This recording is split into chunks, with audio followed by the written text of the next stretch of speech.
HQ presents The Girl from Ballymor by Kathleen Mcgurl. Read by Avena, Wallace. Chapter 1. Maria, Present Day. There was something about Ireland that made it look and feel completely different to England as I drove through it in my hire car, on the way from Dublin Airport southwest towards Ballymor. I mean, the motorways were much the same, except that the road signs showed place names in Irish as well as English, and the distances were given in kilometres.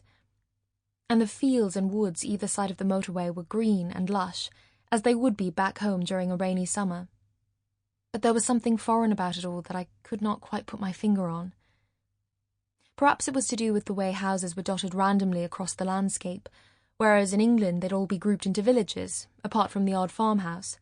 Or was it the ubiquitous whitewash of the cottages, or the colourful shop fronts and lack of chain stores in the small towns I passed through once I'd left the motorway and headed deep into County Cork?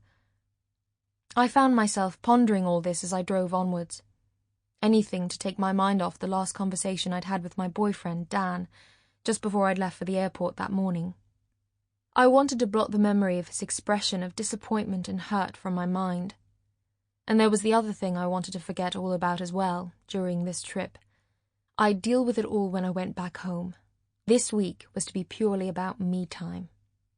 After all, it wasn't as though Dan hadn't had fair warning I would be going on this trip. I'd been talking about the possibility of doing it for ages. I'd originally suggested that he might come along as well, but he'd said no, he couldn't take that amount of time off from his job. I was disappointed at first that I'd be on my own, but after what had happened, I was relieved. It'd be good to have the time and space on my own to get my head straight. Anyway, it'd be easier to concentrate on my research into my ancestor Michael McCarthy without Dan around. It was late afternoon, the weather overcast but thankfully not raining, when I finally drove into the pretty little town of Ballymor in West Cork. My online research had described it as a typical small town in the southwest of Ireland, nestled amongst bleak moorlands and craggy hills, about 10 miles from the coast. I easily found O'Sullivan's pub and guest house, where I had booked a room for the next 10 days. It was the nearest accommodation to Michael McCarthy's place of birth I'd been able to find. The pub was situated in the middle of town, opposite an old grey stone church, just off the central square. Next door was a bookmaker's, then a gift shop, both with brightly painted shop fronts, then a small branch of Dunn Stores in a more modern building. There were a couple of parking spaces in front of O'Sullivan's. One was free, so I pulled into it and heaved my luggage out of the boot.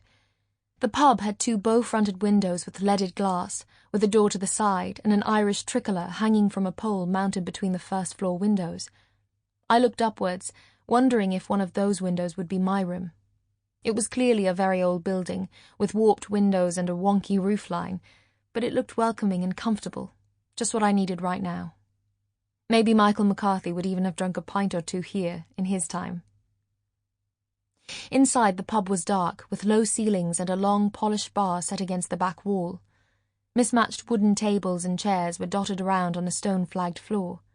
A huge fireplace dominated one wall, but being midsummer, it was not lit.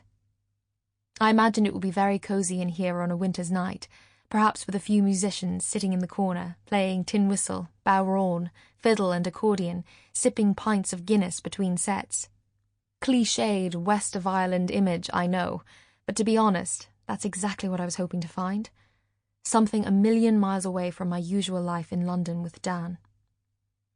Today, the bar was deserted, apart from one whiskery old man, wearing a worn black suit over a frayed sweater, who was sitting on a bar stool. He glanced in my direction, looked me up and down and took in my luggage, then without saying a word shuffled off his stool and disappeared through a door beside the bar. A moment later, he reappeared and climbed back onto his bar stool. He nodded at me and took a deep pull on his pint. Guinness, I was pleased to see. A youngish woman of about my own age followed him and came straight over to me, her hand stretched out. "Welcome, welcome. You must be Maria McCarthy, here to stay with us, so you are. I'm Aoife, the landlady here. I'm sorry there was no one here when you arrived. Did you have a long journey?" I smiled. She seemed nice, her curly brown hair bouncing around as she shook my hand. Her Iron Maiden t-shirt with its screaming skeletal figure Sample complete. Ready to continue?